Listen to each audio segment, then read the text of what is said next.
selamat ketemu lagi dengan saya Chris Kay di Ram Media Ministry dalam program Obral Online.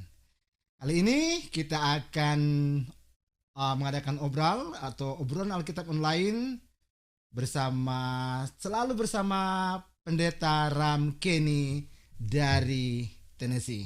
Minggu lalu kita tidak adakan ini karena ada sesuatu hal. Sekarang coba kita hubungi dengan Pendeta Ram. Kita lihat apakah kita bisa hubungi atau tidak. Ya, Pendeta, kabar bagaimana? Alhamdulillah kabar baik. Minggu lalu Ya, gimana? Sampai nggak bisa. Mungkin bisa minggu lalu dijelaskan. ada sedikit emergency yang tiba-tiba terjadi yang tidak bisa dihindari. Jadi saya minta maaf kepada semua viewer atau saudara-saudara yang mengikuti program ini sampai tidak bisa uh, diadakan program minggu kemarin karena emergency yang tidak bisa dihindari. Dan semoga malam ini tidak ada lagi emergency. Kita juga kaget ketika coba hubungi kalau mau siap atau tidak. Pendeta bilang, oh tidak bisa. Tapi ya kita bersyukur malam ini di malam Ya, waktu Amerika atau siang waktu Indonesia, di pendeta sini bisa panas hadir sekali, lagi. so. Di Panas. sini panas sekali. Ya, Oh, di ya, sini hari ini cukup bagus. Tidak panas. Udara begitu enak. ya. Ini udah malam ini tetap masih panas. Wow. Di Ya. sini malah ada tempat yang banjir. Kayak Oh, di Boulder kita dengar banjir. Kemarin wow. juga kita di em, gunung di Freeway 70 itu banjir. Hmm. Banyak batuan di jalan Ya, dan jadi pasir. tapi bersyukurlah mau panas mau dingin semua adalah berkat. Amin. Oke, baik pendeta. Hari ini atau malam ini di waktu Amerika, apa yang kita akan Hmm. adakan obral? Yang kita tulis judulnya bagaimana menghadapi undang-undang hari Minggu. Apa yang pendeta mau sampaikan di sini? Betul sekali. Jadi saya pikir ini juga pertanyaan yang baik, bagus untuk sebenarnya kita bincangkan dan menarik pelajaran dari perbincangan ini. Sangat perlu memang bagi kita mempersiapkan diri untuk masa kesulitan yang kita kenal dengan masa kepicikan Yakub yang akan segera nanti terjadi kepada umat-umat Tuhan. Um, tapi yang menjadi masalah adalah ketika pintu rahmat ditutup, tidak ada yang tahu. Manusia pun tidak ada yang tahu ketika Tuhan mengakhiri pelayanannya di Bait Kudus Maha Suci di sorga, selesai dia punya pekerjaan pengentaraan, dan semua nasib manusia telah ditentukan, tidak ada manusia yang tahu. Jadi manusia akan terus menanam, panen, kemudian bisnis jalan terus, pembangunan jalan terus, uh, semua pekerjaan jalan terus, seperti biasa manusia tidak ada yang tahu. Tapi sesudah itu, um, you know, bagi umat-umat Tuhan akan, amin, ini sangat-sangat familiar, sangat jelas bahwa kita akan melewati masa yang kita kenal dengan masa kepicikan Yakub yang dimulaikan dengan dimunculkan undang-undang hari Minggu di mana semua hati nurani akan dipaksakan untuk memelihara hari pertama ciptaan manusia dan bukan sabat milik Allah. Nah, untuk mempersiapkan hari itu maka perlu kita memperbincangkan bagaimana persiapan kita. Kira-kira itu saya akan jadi seputar perbincangan kita malam hari ini. Pendeta buat yang kalau orang beragama Advent pasti ini tidak familiar. Ini sudah tidak asing lagi. Tapi buat yang non Advent, pendeta bisa kasih sedikit nggak mengenai undang-undang hari Minggu ini? Kenapa orang Advent begitu yakin bahwa ini akan terjadi? Seperti yang saya katakan 2 minggu lalu, kenapa kita yakin ini akan terjadi? Oleh karena memang Alkitab menubuatkannya. Oke. Dalam Wahyu pasal 13, di sana disebutkan bahwa nanti ada satu kekuatan, dalam hal ini adalah kekuatan yang digambarkan di sana sebagai satu kekuatan negara yang akan memaksakan semua manusia untuk menyembah binatang yang pertama yang disebutkan dalam Wahyu pasal 14 yang muncul dari dalam air. Yang sesuai dengan interpretasi nubuatan Alkitab atau kitab Wahyu secara khusus, ini adalah Roman Katolik atau kepausan. Dan binatang yang kedua yang akan muncul adalah secara singkatnya Amerika. Bagi saudara-saudara yang berminat mempelajari nubuatan ini secara spesifik, boleh mengirim request kepada host yang ada di Colorado supaya kita bisa menjadwalkan pembicaraan khusus tentang nubuatan Wahyu 13. Tapi mengapa orang Advent sangat meyakini ini akan terjadi? Oleh karena memang Alkitab menyatakannya, Alkitab menulisnya, Alkitab menubuatkannya, dan itu kalau Alkitab yang menubuatkannya pasti akan tergenapi. Jadi khususnya orang Advent berbase di Wahyu 13 dan Wahyu 14 tentang masalah ini. Begitu maksudnya? Kurang lebih demikian. Dan tentu nubuatan yang kita dapati dari kitab Daniel juga, hubungan yang sangat dekat dengan kitab Daniel dan juga nubuatan kitab Wahyu. Oh, jadi dua buku yang digabungkan. Ya. Bukan karena kan kita pernah dengar begini, orang Advent itu untuk masalah ini berbase di Ellen G. White punya tulisan. Tentu tidak. Tidak. Ya? Ini hal yang menarik dari Ellen G. White, menarik dan penting saya pikir. Ellen G. White itu selalu menuntun kita kepada Alkitab. Dia selalu mengutamakan Alkitab. Dia mensupport Alkitab. Seluruh tulisannya itu menuntun kita kepada apa yang Alkitab katakan. Jadi dia memprioritaskan tulisan firman Allah dalam Alkitab. Jadi tidak ada tulisan-tulisannya yang melenceng dari sana. Seperti yang banyak diklaim oleh orang lain. Jadi nubuatan ini tidak hanya didasarkan kepada tulisan Ellen G. White, tetapi lebih utama lagi didasarkan atas nubuatan dari Alkitab. Nah, mari mungkin saya mulaikan dengan melihat keadaan situasi kita sekarang ini, keadaan di mana kita hidup sekarang ini. Saya belakangan ini cukup sedih juga melihat bagaimana saudara-saudara kita meninggal dengan tragis karena COVID dan juga tentu sakit-sakit yang lain, penyakit-penyakit yang lain. Tapi belakangan ini terlihat seperti banyak korban jiwa berjatuhan. Malah ada anggota-anggota saya yang pernah saya layani di Ratahan, sepertinya Ratahan ini kematian tidak pernah habis dalam waktu berdekatan, dan ini sangat sangat memprihatinkan dan sangat menyedihkan. Jadi kita perlu berdoa untuk semua mereka-mereka yang terkena dampak langsung dan tidak langsung dari COVID ini yang ada di Indonesia, terlebih mereka-mereka yang ada di Manado dari mana kita datang, ataupun tempat-tempat yang lain secara umum. Nah, tapi menyadari hal itu, kita ini diberi warning, diberi amaran, bahwa dunia di mana kita tinggal ini adalah dunia yang sudah kacau, dunia yang sudah tua, dunia yang tidak lama lagi akan selesai. Kita ini bukan lagi hidup di akhir zaman, tapi bagi saya kita hidup di episode terakhir dari akhir zaman. Last days, di hari-hari terakhir dari episode akhir zaman yang kita sebut sebagai akhir zaman. Kacau, kemudian sudah tidak ideal lagi untuk jadi tempat tinggal kita.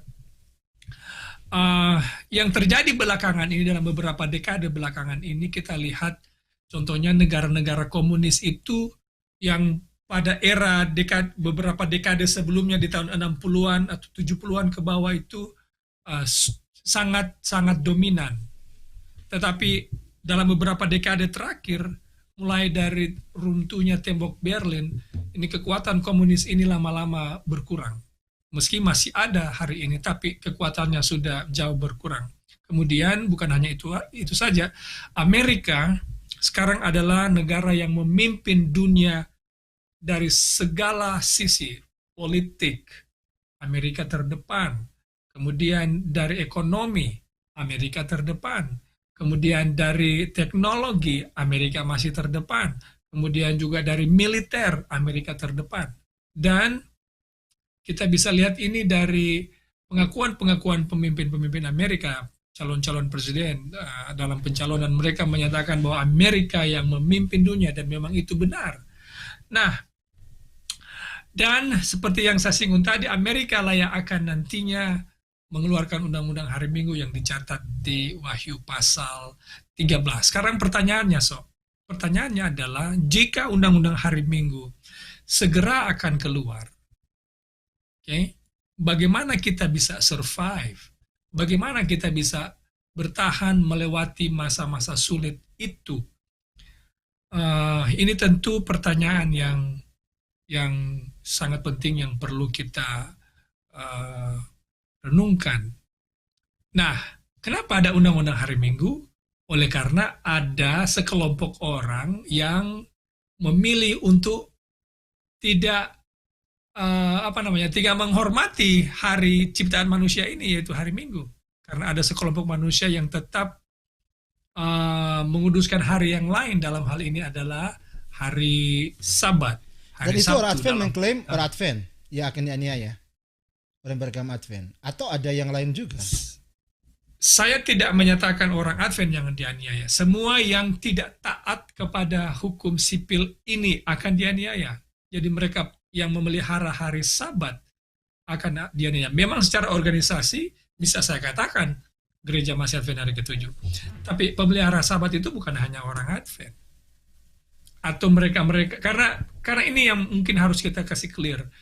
Ketika ini tiba, tidak akan ada status quo di mana saya tidak terlibat di dalamnya. Tetap hanya akan ada dua kelompok. Mereka yang akan takluk kepada hukum ini, yang akan menyerah kepada kekuasaan sipil ini, kekuasaan gabungan sebenarnya, kekuasaan sipil, negara, dan gereja ini ya, gabungan dua kekuatan ini, dan mereka yang menolak. Hanya akan ada dua golongan, tidak ada yang di tengah, yang netral, tidak ada posisi netral. Dan hari Sabat yang akan menjadi tentu pembeda antara dua kelompok ini, hari Sabat. Dan hari Sabat banyak diserang dari berbagai sisi.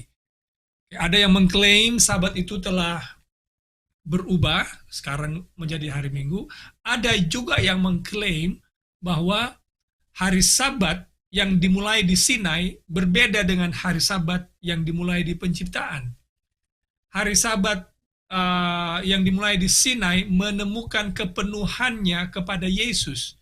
Jadi bukan lagi memperingati hari penciptaan, tetapi kepenuhannya adalah resting in Jesus. Jadi beristirahat.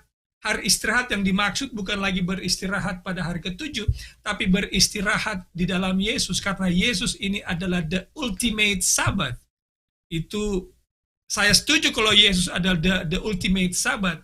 Pelajaran sekolah Sabat kita yang baru kita bahas hari ini atau sepanjang pekan ini, yaitu Come to Me, hari pelajaran sekolah Sabat kita.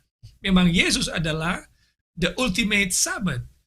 Tetapi bukan berarti Sabat yang diciptakan di penciptaan menemui kepenuhannya dalam diri Yesus yang mengakibatkan kita tidak perlu lagi menguduskan hari Sabat. Selagi kita mencintai Yesus, itulah Sabat bagi kita. Tapi itu ada diklaim oleh beberapa orang yang dipercaya oleh banyak orang.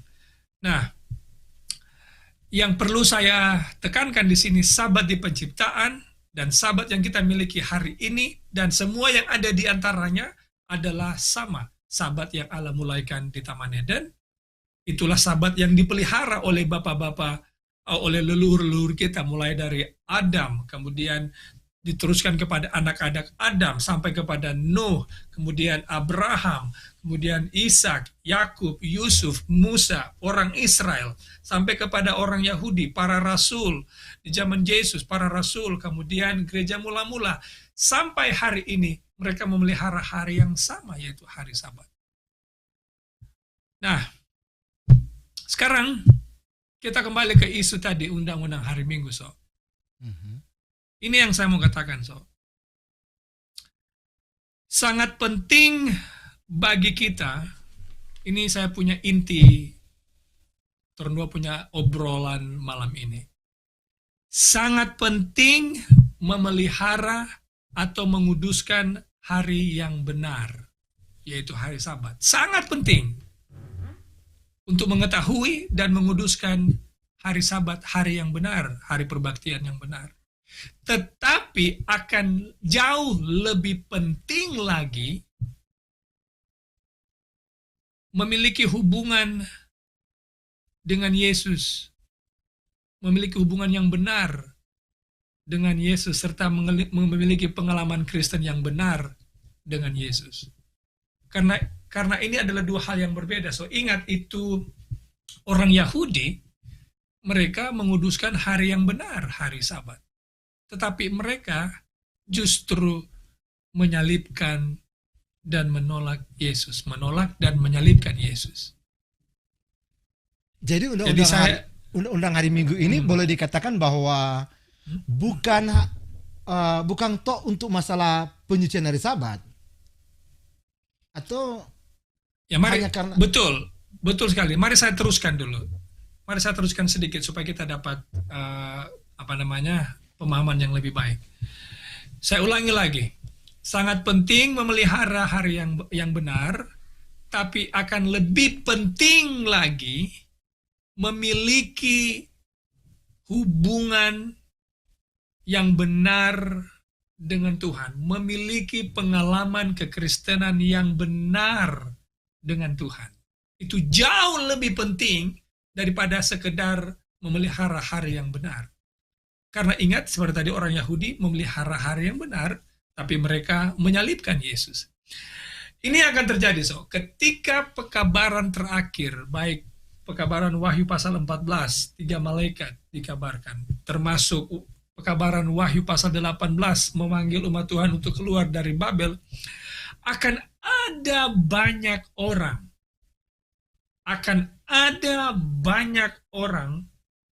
yang akan mengambil keputusan mengikut Tuhan. Dan tebak siapa mereka?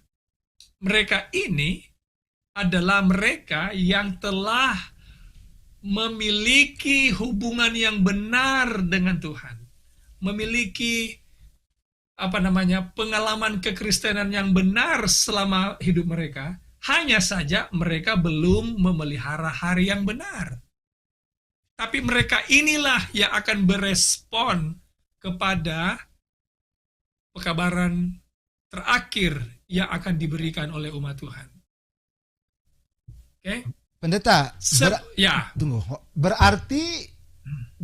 Berarti nanti akan ada begitu banyak orang menyadari dan menyucikan hari Sabat. Apa seperti itu? Atau hanya kayak pendeta bilang tadi, bisa saja mereka mungkin, maksudnya begini, bisa saja mereka tidak menyucikan Sabat, tapi menyadari bahwa hal ini akan terjadi. Atau memang mereka harus menyucikan Sabat di saat itu? Jadi, saya pikir ini sangat jelas yang akan terjadi begini, Saat ini ada dua jenis golongan orang. Yang pertama, memelihara hari Sabat, tetapi tidak memiliki hubungan yang benar dengan Tuhannya hari Sabat. Oke? Golongan yang kedua adalah mereka belum memelihara hari yang benar karena belum tahu atau belum yakin. Okay? Tetapi mereka memiliki hubungan yang tulus, yang benar, yang dekat dan intim dengan Tuhannya hari Sabat, dengan Tuhan. Jadi ketika pekabaran tentang Sabat dan semua tentang pekabaran 3 malaikat dan ajakan untuk keluar dari sistem yang korup ini, yang jahat ini, maka kelompok inilah yang akan berespon. Mereka yang belum memelihara Sabat, tapi telah memiliki hubungan yang dekat, yang benar, memiliki pengalaman Kristen yang benar, kehidupan mereka adalah menunjukkan kehidupan Kristen yang benar, hanya saja belum pelihara Sabat. Mereka inilah yang akan berespon. Sebaliknya, jadi begini, jadi mereka hanya yang mereka perlu buat hanyalah merubah hari ibadah. Tapi hubungan mereka dengan Tuhan pada dasarnya sudah baik. Yang mereka hanya perlu buat adalah merubah hari ibadah. Sebaliknya, akan ada orang yang hari ini memelihara hari yang benar, tapi tidak memiliki hubungan yang benar dengan Tuhan. Justru kelompok ini yang akan meninggalkan gereja. Nah, jadi bagaimana supaya kita bertahan, survive ketika undang-undang hari Minggu keluar? Adalah dengan bukan hanya memelihara hari yang benar, tetapi memiliki hubungan dengan Tuhan yang benar. Berarti ini rame nih kalau begini. Ya. Iya kan? Ya. Nanti yang yang mengaku pemelihara Sabat akhirnya akan keluar yang akan jadi rame. Ini yang kalau begini bagaimana kita mempersiapkan pendeta? Maksudnya karena begini. Kalau kita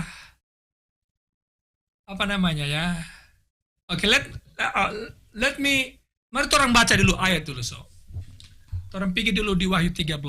Orang ke Wahyu 13. Kemudian saya akan jelaskan sesuatu di sana. Kita tahu bahwa pemelihara hari Sabat satu saat akan mengalami kesulitan, bahkan mungkin kelaparan. Karena ini ayat ini bilang, coba orang baca dulu Wahyu 13 ayat 17.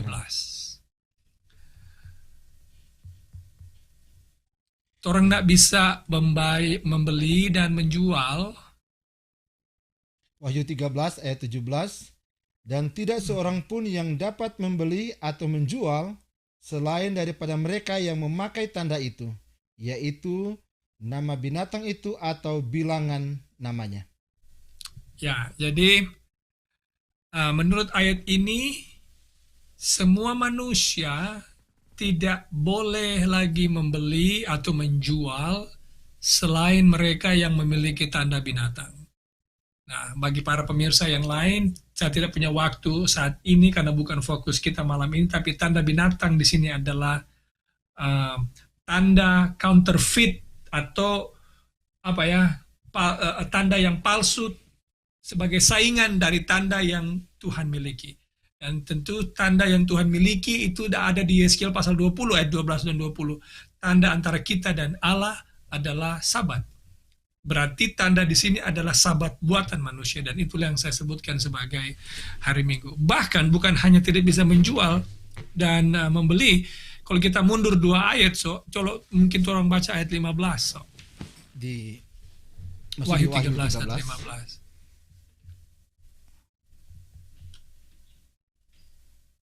Ayat 15, dan kepadanya diberikan kuasa untuk memberikan nyawa kepada patung binatang itu, sehingga patung binatang itu berbicara juga dan bertindak begitu rupa sehingga semua orang yang tidak menyembah patung binatang itu dibunuh.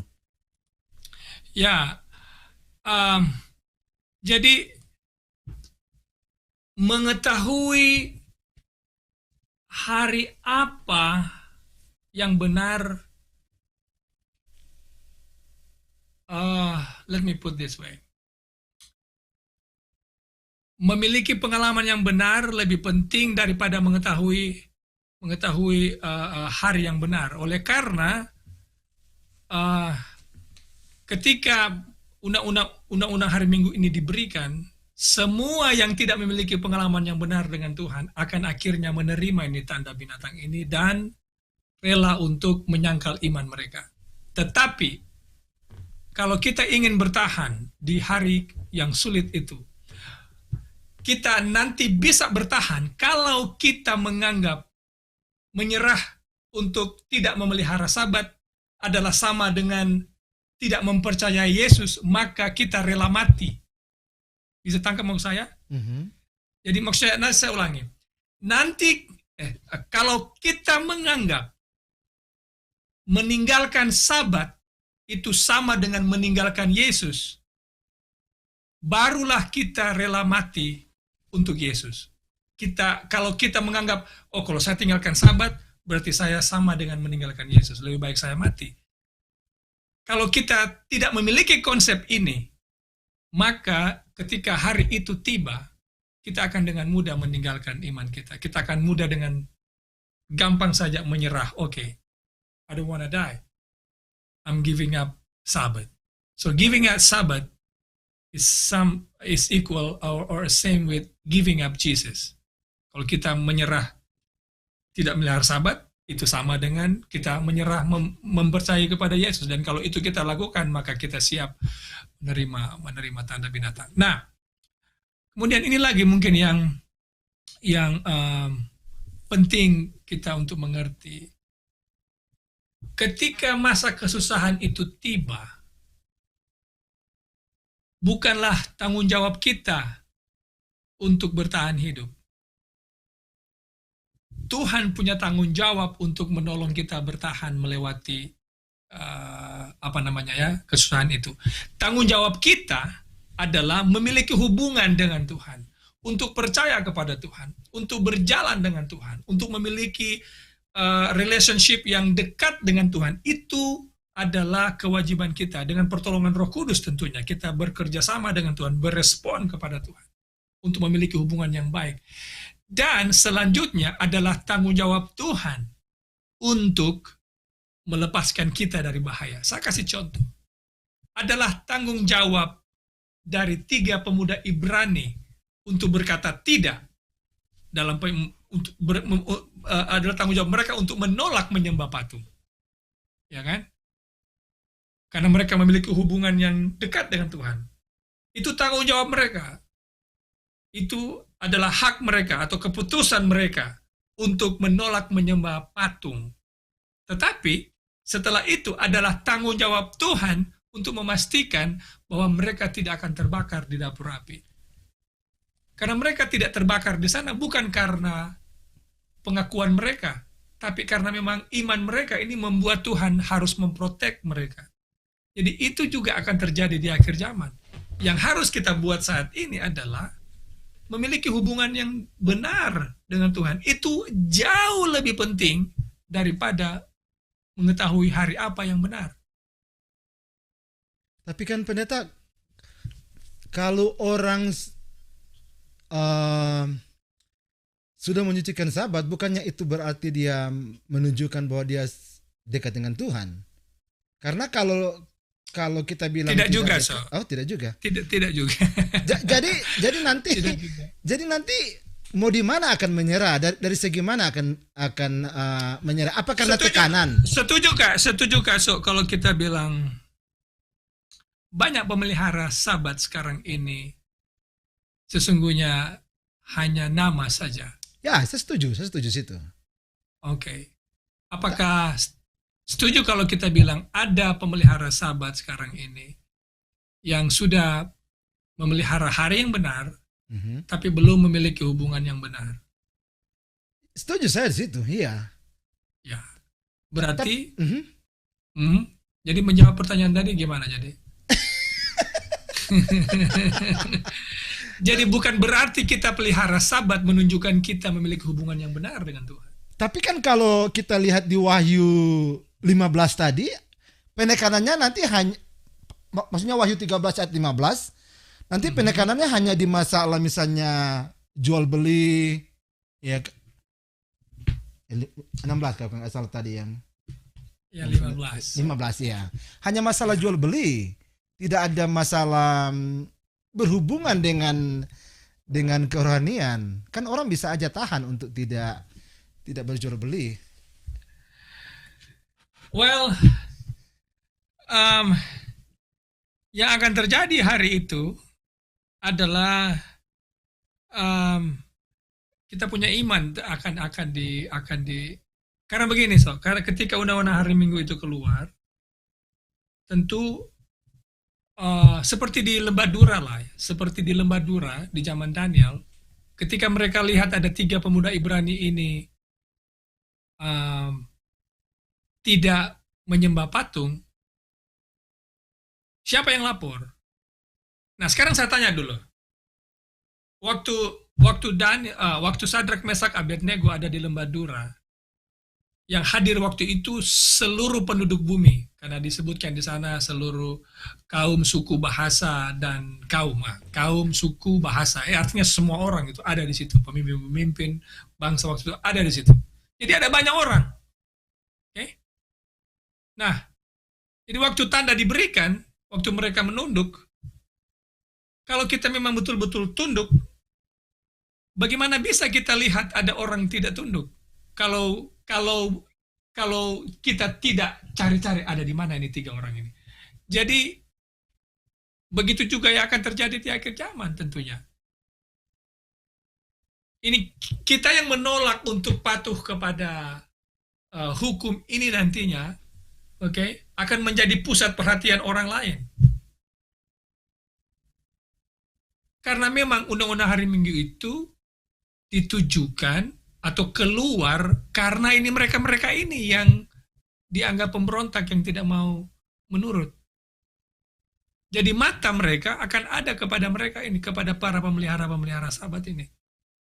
Okay? Nah, sekarang orang balik ulang ke Wahyu 13 dulu. Orang baca dulu ayat 3. Ayat 3, boleh orang baca ayat 3? Maka tampaklah kepadaku satu dari kepala-kepalanya seperti kena luka yang membahayakan hidupnya. Tetapi luka yang membahayakan hidupnya itu sembuh. Seluruh dunia heran lalu mengikut binatang itu. Jadi ayat ini bilang seluruh dunia heran lalu mengikut binatang itu. Frase ada bilang mengikut binatang itu artinya mereka berpihak kepada binatang. Seluruh dunia, artinya seluruh manusia yang ada waktu itu. Jadi mayoritas. Nah, pertanyaannya adalah bagaimana kita bisa bertahan dengan tekanan dari mayoritas ini? Karena kayak mayoritas yang nantinya akan berada di pihak berseberangan dengan kita. Pertanyaannya, bagaimana kita bisa bertahan dengan tekanan dari mayoritas ini? Untuk menjawab pertanyaan ini, saya rubah dia punya pertanyaan. Untuk menjawab pertanyaan tadi, saya harus bikin pertanyaan lain, tapi saya rubah. Bukan bagaimana kita bisa bertahan terhadap tekanan dari mayoritas ini. Karena seluruh dunia akan nantinya menyerang kita, bukan? Untuk menjawabnya, saya bikin pertanyaan baru. Pertanyaannya adalah, dengan siapa kita bertahan? Dengan siapa kita berdiri melewati tekanan-tekanan dari mayoritas ini? Dan tentunya jawabannya adalah dengan Tuhan. Itu jawabannya. Jadi, sekali lagi pengalaman orang Ibrani tadi, tanggung jawab mereka adalah untuk berkata tidak kepada perintah raja. Kemudian urusan untuk menyelamatkan mereka, bukan urusan mereka karena mereka tidak ada daya apa-apa untuk menyelamatkan diri. Itu adalah urusan Tuhan. Nah, jadi kabar baik, makanya saya bilang judul perbincangan ini adalah bagaimana bertahan ketika undang-undang hari Minggu itu tiba. Bagi saya ada beberapa hal penting. Yang pertama adalah jangan hanya mengetahui hari yang benar, which is good. It is important for us to know mana benar, mana salah. Okay? Tapi jauh lebih penting lagi untuk memiliki hubungan yang benar dengan Tuhan. Nah, mari saya beri penjelasan lebih sedikit bagaimana itu hubungan yang benar dengan Tuhan. memiliki hubungan yang benar dengan Tuhan adalah mengasihi sesama manusia, menghormati hukum-hukum Tuhan, mencintai manusia, mendoakan musuh-musuh kita, mengasihi seperti Yesus mengasihi. Mereka mungkin juga yang tidak layak dikasihi, tapi mereka mengasihi dengan tulus. Oke, hidup yang menjadi berkat bagi orang lain.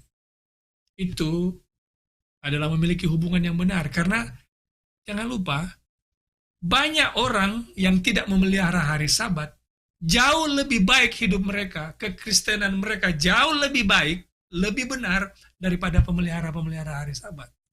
Saya aminkan yang itu. Oke. Di organisasi kita, ini bicara organisasi kita contohnya. Kalau semua dekat-dekat pemilihan di organisasi, itu asli-asli jaga keluar. Oke. Betul orang berada di gereja yang memelihara hari yang benar, tapi pengalaman yang dilihat di depan mata sepertinya tidak mencerminkan kita memiliki hubungan yang benar dengan Tuhan. Itu yang pertama. Kemudian yang kedua, kewajiban kita atau tanggung jawab kita adalah untuk berkata yes kepada Yesus, untuk percaya kepada Yesus, untuk mengatakan tidak kepada tanda binatang, menolak untuk menolak pengaruh. Karena ini tanda binatang, ini bukan itu anam tuh cap taruh di testa atau di tangan atau di barcode ya, orang bilang barcode bukan. Has nothing to do with that. Itu tanda binatang itu adalah berhubungan dengan orang punya pilihan. Kita memilih untuk melakukannya. Jadi ada hubungannya dengan orang punya lifestyle. Okay? Orang punya cara hidup setiap hari, menunjukkan kepada siapa kita punya master. Siapa Tuhan kita sesungguhnya. Tuhan Yesus atau setan. Okay? Nah, jadi tanggung jawab kita adalah menolak itu dan menerima undangan Tuhan untuk memiliki hubungan yang dekat. Jadi kita harus lebih banyak berdoa, lebih banyak belajar Alkitab, kemudian kita mencintai orang lain, mendoakan orang lain, mensupport orang lain, tidak membenci dan lain sebagainya. Ada banyak tentunya, tapi Tuhan akan sanggupkan kita lakukan. Nanti urusan Tuhan yang Tuhan urusan itu mau selamatkan orang, karena Ellen G. White bilang ketika masa hebat itu tiba, Tuhan sendiri yang akan datang bersama dengan malaikatnya akan menolong kita. Jadi itu dikatakan pedang yang digunakan untuk melukai umat Tuhan akan jatuh bagaikan jerami. Dan itu janji yang sangat indah di telinga saya paling tidak. Oke? Jadi itu saya punya ajakan kepada para pendengar yang mempelajari tentang undang-undang hari Minggu. Bagi saya, mengetahui undang-undang hari Minggu secara detail dengan dia punya segala macam titik bengek penting, tapi lebih penting bagi saya adalah memiliki hubungan dengan Tuhan yang benar. Karena ketika hari itu tiba, hubungan ini akan menolong kita bertahan. Pendeta, ini yang kayaknya semakin tren, ya kan? Di mana peristiwa-peristiwa undang-undang hari Minggu itu akan begini, orang sudah bisa lihat, ini menunjukkan bahwa ini yang lakukan grup ini, kelompok ini. Apakah demikian kita memahami tentang akan keluarnya undang-undang hari Minggu itu? Bisa diulangi lagi pertanyaannya. Gini, iluminasi. Bahwa ini undang-undang hari Minggu ini akan dimulai misalnya dengan grup ini.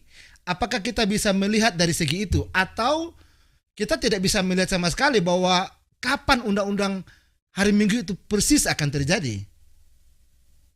Karena ada ajaran-ajaran yang misalnya kita pernah dengar grup ini dorang sekarang lagi sedang bergerak untuk supaya undang-undang hari Minggu itu terjadi. Apakah seperti demikian yang masalah undang-undang hari Minggu ini? Saya tidak tidak Mereka berpikir nggak lihat ke begitu. situ. Ya, karena begini Tuhan itu bekerja tidak diam-diam. Dia memberi kita informasi. Segala sesuatu itu dinyatakan kepada kita dengan jelas bagaimana hal itu akan terjadi. Salah satu yang menolong kita mengerti kapan undang-undang hari Minggu itu keluar, apa penyebabnya, adalah Alkitab. Saya kasih contoh. Kronologi di Matius pasal 24, sebelum undang-undang hari Minggu keluar, adalah tanda terakhir, yaitu Matius 24 ayat 14. Karena ayat 15, 16, mungkin coba saya lihat dulu. Kalau kita belajar Matius pasal 24, ayat 14 itu adalah Injil diberitakan ke seluruh dunia, kan? Sebelum-sebelumnya itu ada itu tanda-tanda zaman, kayak ada kelaparan, bala sampar, gempa bumi, bla bla bla bla bla bla bla bla bla. Kemudian tanda terakhir Injil diberitakan ke seluruh dunia, sesudah itu baru tiba kesudahannya. Tetapi sebelum tiba kesudahan, ayat 15 dan 16 bicara itu undang-undang hari Minggu. Itulah hancurnya Roma oleh karena hancurnya Yerusalem oleh karena tentara Roma mengepung. Dan lewat pembahasan yang orang sudah pelajari beberapa waktu lalu, apa yang terjadi di tahun 70 menggambarkan apa yang akan terjadi kembali di akhir zaman sehubungan dengan penyembahan matahari, yaitu hari Minggu, hari Sabat. Itulah undang-undang hari Minggu sebenarnya. Jadi kita tahu undang-undang hari Minggu akan terjadi karena ulah umat Tuhan. Ulah dalam hari ini ulah positif maksudnya, bukan negatif. Okay? Karena begini kenapa undang-undang hari Minggu itu dikeluarkan? Karena ada sesuatu yang dilakukan oleh musuh setan. Dalam hal ini umat Tuhan. Karena kalau umat Tuhan do nothing, kenapa mesti ada undang-undang hari Minggu? Kenapa harus dipaksa untuk memelihara hari Minggu? Kalau tidak ada sesuatu yang dilakukan oleh umat Tuhan dalam hal ini tetap memelihara hari Sabat. Karena kita tahu di akhir zaman umat Tuhan itu akan dituduh penyebab dari seluruh bencana-bencana. Jadi harus eliminasi sama mereka. Akan terulang kembali statement Imam Besar Kayafas, lebih baik satu orang mati daripada seluruh bangsa binasa. Orang akan bilang lebih baik ini kelompok kecil ini memelihara Sabat ini, orang bunuh supaya orang, daripada ini seluruh dunia ini binasa karena sedorang ini tuh penyebab dari ini malapetaka ini. Maka Itu dikeluarkan ini undang-undang ini. Itu kalau kenapa? dari untuk global pendeta. Tapi kalau dari negara Amerika bagaimana bisa masuk? Dari mananya undang-undang ini akan masuk untuk negara Amerika, untuk rakyat Amerika? Kita tahu bahwa di Wahyu pasal 13 itu Amerika yang dimaksud dengan binatang yang keluar dari dalam bumi. Jadi karena Amerika yang adalah eksekutor diberi kuasa oleh binatang yang pertama, tentu dimulai dari sini karena Amerika itu dia punya eksekutor. Iya, kita maksud begini. Dari sudut mana bahwa negara ini akan masukkan undang-undang hari Minggu itu?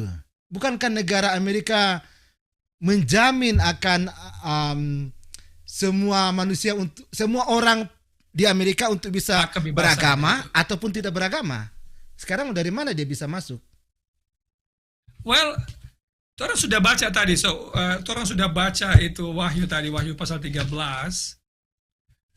Orang baca lagi lah kalau begitu ya. Oke.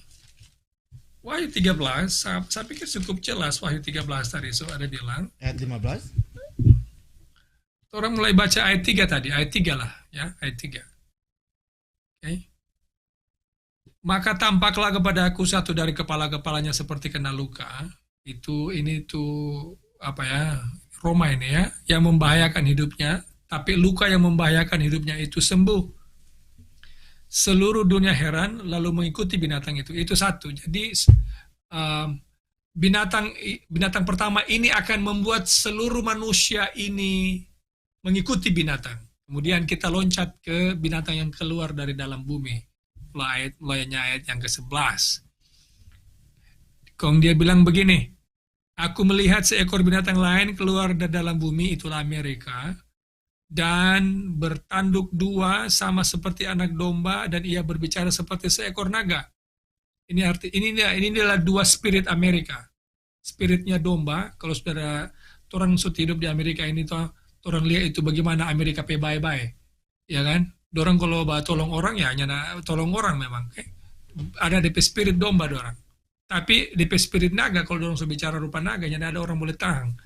Oke?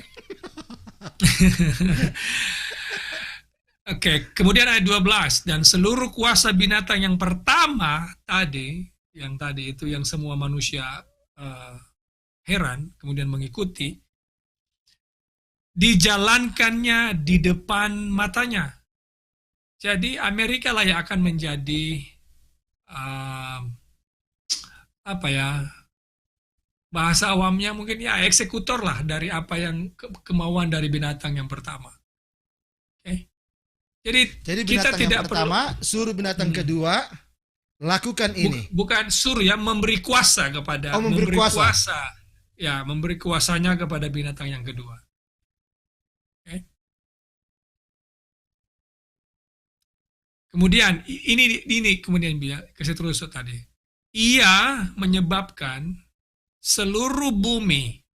Nah, kalau bilang seluruh bumi, mau negara Islam kayak dia, mau negara Buddha kayak dia, mau komunis rupa Cina atau Rusia kayak dia, seluruh bumi dan semua penghuninya menyembah binatang pertama yang luka parahnya telah sembuh. Nah, dari sini kita tahu, jadi itu menjawab pertanyaan tadi, orang bacalah kitab, no?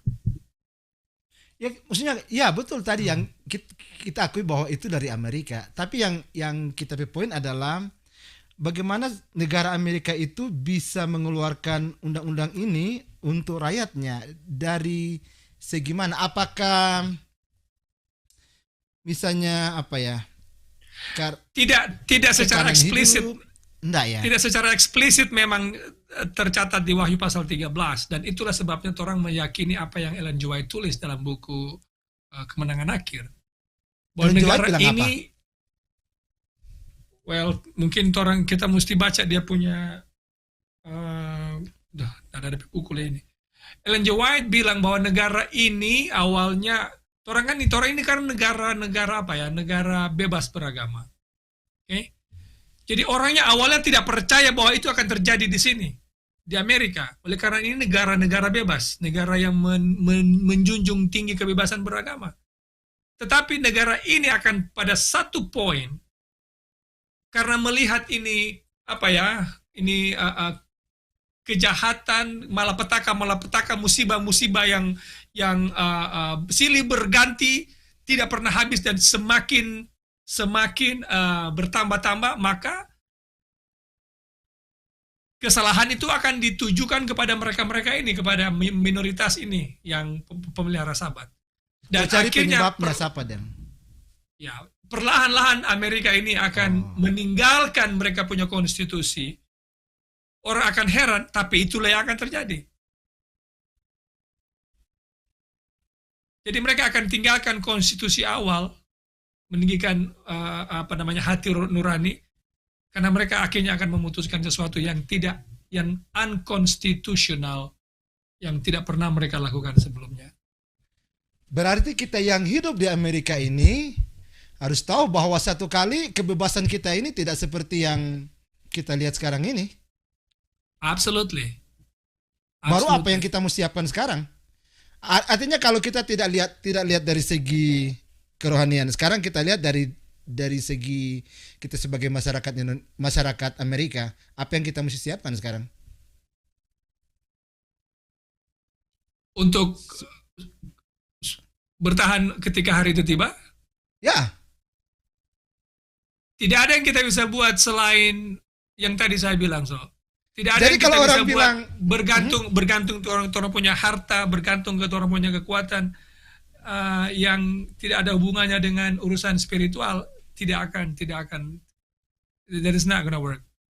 Orang bilang yang harus persiapkan dengan country living gimana? Ya, Apa Well, tidak bagian daripada itu? country living has nothing to do with our relationship with Sandalo. Jesus. No, I mean, has nothing to do with our relationship with. Memang ada hubungannya dengan Sandelo, karena kalau Sandelo tiba kita harus mengungsi ke keluar dari kota-kota. Tapi country living ideas atau konsep has nothing to do with our relationship with Jesus. Karena akan ada orang yang I'm gonna do country living lifestyle, tetapi tetap tidak memiliki hubungan yang benar dengan Tuhan. Boleh jadi, mungkin kita bisa argue, well, pendeta, orang-orang yang country living itu adalah orang-orang yang setia, and saya aminkan. Tapi bukan berarti tidak ada potensi bahwa kita hanya pergi oleh karena termotivasi dengan orang-orang lain yang sudah pergi duluan. Jadi kita istilahnya ya ikorame tanpa mengerti apa sesungguhnya dia punya isu yang lebih penting. Country Jadi living, country living, saya menunjang country living konsep karena itu memang adalah sangat biblical sejak dari country living itu bukan sekarang isunya. Country living itu adalah lifestyle dari umat Tuhan dari generasi ke generasi. Kalau kita belajar mulai dari zaman sebelum Nuh malah, orang-orang keturunan Set itu adalah mereka yang tinggal di pegunungan, mereka-mereka yang di country. Kemudian sampai Abraham. Abraham itu tidak pernah dia tinggal di city. Setiap kali dia lewat kota, dia tinggal di luar kota. Jadi itu adalah kebiasaan hidup jati diri memang umat Tuhan sejak dari awal, bukan konsep baru. Bukan konsep Jadi baru. kok konsep country living itu bukan gini, kalau orang bilang country living itu kita untuk mempersiapkan karena undang-undang Sandalo sudah tidak lama, maka kita do country living. Itu konsep yang salah ya? Country living itu sebenarnya ada hubungan konsep utama menurut saya. Konsep utama adalah supaya kita menjauhkan diri dari pengaruh-pengaruh negatif hidup di perkotaan. Oke? Itulah maksudnya kenapa kita country living. Tetapi ketika undang-undang hari Minggu tiba, kita harus menyingkir karena memang tidak ada pilihan lain bagi kita untuk tinggal lagi di mana kita tinggal di perkotaan. Karena kita akan diancam dibunuh, maka harus mengungsi ke tempat-tempat yang sepi. Oke? Tetapi country living ini lebih erat hubungannya dengan menjauhkan diri, memisahkan diri kita dengan pengaruh-pengaruh kota yang jahat. Karena pengaruh hidup di kota itu lebih besar, dia punya pengaruh negatif daripada positif. Itulah sebabnya Ellen G. White menganjurkan kita untuk country living, supaya anak-anak kita yang kita besarkan bisa dihindarkan dari pengaruh-pengaruh perkotaan yang buruk. Oke, yang lain lagi pendeta. Apakah ada tanda spesifik atau suatu event yang khusus yang Amerika akan bikin yang membuat kita harus this is the time kita harus keluar, atau tiba-tiba saja itu muncul ini Sandalo? Gimana? Apa ada seperti itu pendeta? Karena kan kalau itu ada, akan sangat bagus buat kita bahwa kita kita bisa bersedia karena sudah ada tanda. jangan ke sana, jangan sampai terpancing untuk berpikir demikian. Persiapan itu harus dibuat sejak sekarang. Malah mungkin agak terlambat lagi kalau kita menunda. Waktu kita tidak banyak. Waktu kita tidak banyak lagi. Kalau kita menunda tahun depan, untuk supaya bersedia, mungkin kita terlambat tahun depan. Karena mungkin kita mati 2 bulan depan. I don't know. Okay? Jadi persiapan itu tidak boleh ditunda. Persiapan malah kita kalau bersedia sekarang, jangan sudah hampir terlambat. Apalagi kalau mau menunda, jangan lagi menunda. Jadi jangan tunggu tanda. Itu adalah keputusan yang sangat salah kalau kita menunggu tanda dulu baru bersedia. Tapi Bersiap, kalau bersedialah sejak sekarang. tapi kan ada baiknya kalau ada tanda. Jadi kita semua bisa bersedia. Oh, ini Orang, udah dekat-dekat. iman Kristen adalah iman yang tetap hidup meski tidak melihat, toh.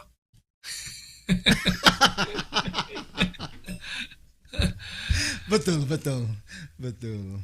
Jadi karena kalau kita harap-harap tanda, kalau tandanya muncul-muncul, kita nyana betul sto ini. Saat kita menganggap tidak betul, tiba-tiba jadi. Saat itu kita sudah terlambat karena kita sudah keburu down, kita sudah keburu tidak percaya karena keyakinan hubungan yang baik dengan Tuhan tidak pernah kita dapatkan dalam waktu singkat. Itu adalah hasil dari perjalanan kita dengan Tuhan. Bertahun-tahun kita bina dengan Tuhan. Oke. Jadi ya harus siap-siap sekarang. Ya. Kalau for kita so, I don't care bagaimana itu hukum hari Minggu mau keluar, DP cara bagaimana, memulai bagaimana, I don't care. Bagi saya yang lebih penting yang saya buat adalah memiliki hubungan dengan Tuhan, kemudian menginjil. Karena kalau tanpa menginjil, undang-undang hari Minggu juga tidak akan keluar. Kan orang Advent ini tabu balik, kita ini dalam berbagai kesempatan ini yang kita selalu kita bilang dalam berbagai kesempatan. Orang Advent tunggu peristiwanya terjadi. Orang Advent itu tabu balik sebenarnya. Orang Advent model tabu balik. Orang Advent itu tunggu-tunggu untuk undang-undang hari Minggu. Yang sebetulnya konsep yang benar bagaimana, Dan? Konsep yang benar adalah undang-undang hari Minggu, tunggu-tunggu orang Advent. Dalam segi gimana? Mari saya terangkan. Cari hal. Ya, orang mesti cari hal kepada dunia. Yaitu dengan menginjil.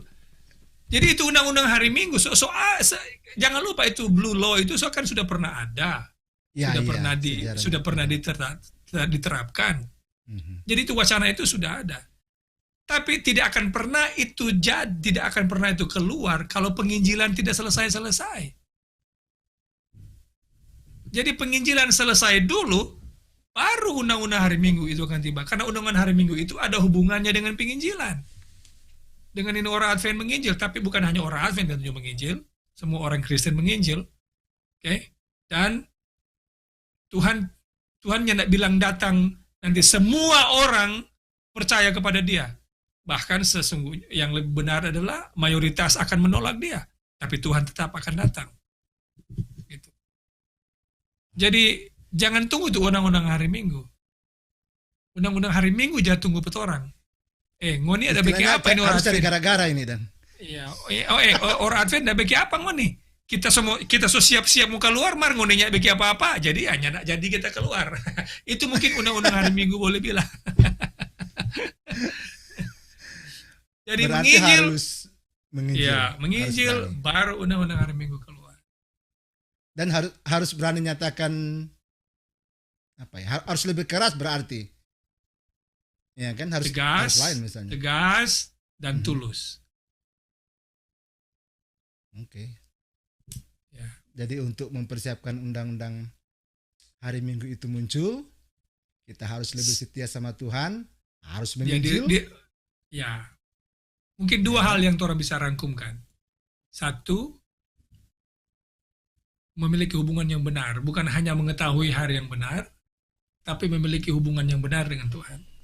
Kemudian yang kedua,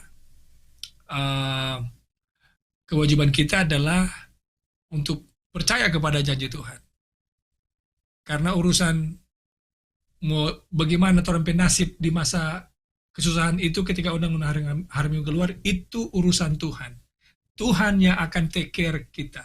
Tuhan yang akan pelihara kita sampai masa kesusahan itu berlalu. Amin. Itu sudah. Ya. Pendeta, jam sudah. Ya, habis waktu jam 10 ini. Sudah 1 jam. Ya. Jadi semoga saudara-saudara yang mendengar bisa mengambil makna sederhana dari perbincangan kita yang santai tapi serius ini, dan semoga Tuhan memberkati saudara-saudara.